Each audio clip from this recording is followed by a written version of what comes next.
পারছেন, তারা যখন কারো বাড়িতে যায় বা কোথাও বেড়াতে যায়, যে জায়গাকে ইস্যু করে যায়, ওই জায়গার মধ্যে যাওয়ার পর ওনারা পা ওই মাটির মধ্যে ফেলার সাথে সাথে বুঝতে পারতো বা পারেও যে এই স্থানের মধ্যে কোনো সমস্যা, আধ্যাত্মিক কোনো সমস্যা আছে কি না, অথবা মুমিন জিন্নাত ওই জায়গার মধ্যে আছে কি না, এটা উপলব্ধি করতে পারে। তো আমরা যেহেতু ওই পর্যায়ে যেতে পারতেছি না বা পারিও নাই এখনো, সেহেতু আমরা আরেকটু বেশি আরেকটু কষ্টকর জিনিস প্রয়োগ করে আমরা ওই বাড়ি বা ওই স্থানের আধ্যাত্মিক অবস্থা পর্যবেক্ষণ করব। যেমন আপনি একটা রোগীর ট্রিটমেন্ট করছেন, রোগীটা বললো যে আমার বাড়িতে হুজুর আমার বাড়িতে কোনো সমস্যা আছে কিনা, জিনিসটা দেখে দেন তো একটু, বুঝতে পারছেন? তখন যাদের কাছে তদবির আছে তো আছে, আর যাদের কাছে তদবির নেই তখন তো তারা হিমশিম খেয়ে যাবে যে কি করবো কি বলবো। তারপর এই রোহানিয়াত যারা পাইছে, কাজ যাদের আছে তাদের মাধ্যমে হাজিরাত করা হয় এই বাড়িতে আদৌ সমস্যা আছে কিনা।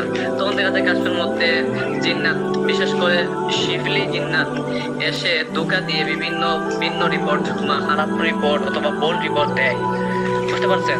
তো এই সমস্যাগুলা ফিল করার আগে এই সমস্যার মধ্যে যাতে না পড়েন সেজন্য ব্যতিক্রম একটা তদবির আজকে প্রয়োগ করবেন ইনশাআল্লাহ, আজকে দেব। তো এই তদবিরটা হচ্ছে এরকম, শেষের দিকে বলতেছি, শুরুর দিকে বলার কারণ আছে, আমি শেষের দিকে তদবির বলতেছি, আপনি লিখবেন পরে, আগে আমার কথাটা শুনেন ভালো করে। আপনি যে বাড়িতে যাবেন বা যে স্থানটা পর্যবেক্ষণ করবেন, ওই স্থানের মাটি শুকে মাটির ঘ্রাণ নিয়ে আপনি বুঝতে পারবেন যে ওই বাড়িতে বা ওই স্থানের মধ্যে জাদু করা হয়েছে, কোনো কিছু পুঁতে রাখা হয়েছে, না খারাপ জিন্নাতের কোনো বসবাস আছে, অথবা কোনো বাহির থেকে জিন আসা যাওয়া করে কিনা, অথবা মুমিন জিন আছে কিনা, বুঝতে পারছেন? এই বিষয়গুলো আপনি মাটির ঘ্রাণ নিয়ে বুঝতে পারবেন ইনশাআল্লাহ। এবং কি এই রেজাল্টের মধ্যে এই যে আপনি একটা তদবির প্রয়োগ করবেন, এই তদবিরের মধ্যে ধোঁকা দেওয়ার মতো শক্তি কোনো জিন্নাতের নাই ইনশাআল্লাহ, বুঝতে পারছেন? পারবে না ধোঁকা দিতে। ওইটা স্বয়ং আল্লাহ রাব্বুল আলামিন নিজ জিম্মায় রাকিবা মুতাব্বিরকে জানিয়ে দিবেন ওই তদবিরের মাধ্যমে। এটা অত্যন্ত শক্তিশালী, পরীক্ষিত, একাধিকবার পরীক্ষিত। শুধু পরীক্ষিত তা না, এটা আমার নানা উস্তাদের দেওয়া একটা আমল। এখন নোট করেন ওই আমলটা কি, নোট করেন, থাম্বনেল দেন বাড়ির মাটি গ্রাম শুকে আধ্যাত্মিক অবস্থা পর্যবেক্ষণ করার তদবির লিখেন। শুরুতে রাখি সম্পূর্ণরূপে পবিত্র থাকবে,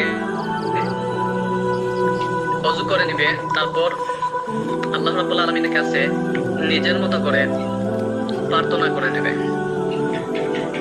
নিজের ভাষায়। এতটুকু লেখা হইলে বলবেন।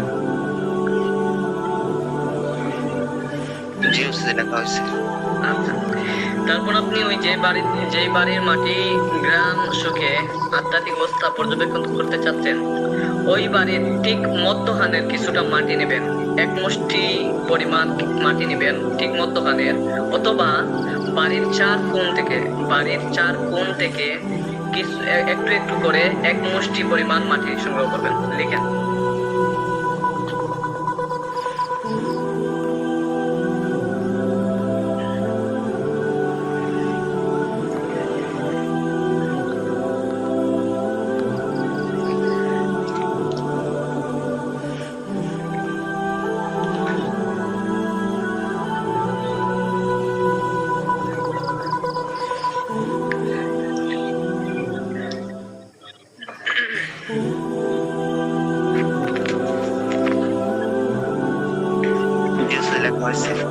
আচ্ছা, এই মাটিটা নেওয়ার পর ঠিক আছে, আপনি ওইটা পবিত্র জায়গার মধ্যে রেখে দিবেন, অথবা আপনার কাছে ওইটা রেখে দিবেন।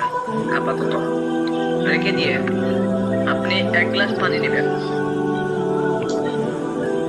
অথবা একটা পাত্রে কিছুটা পানি নেবেন।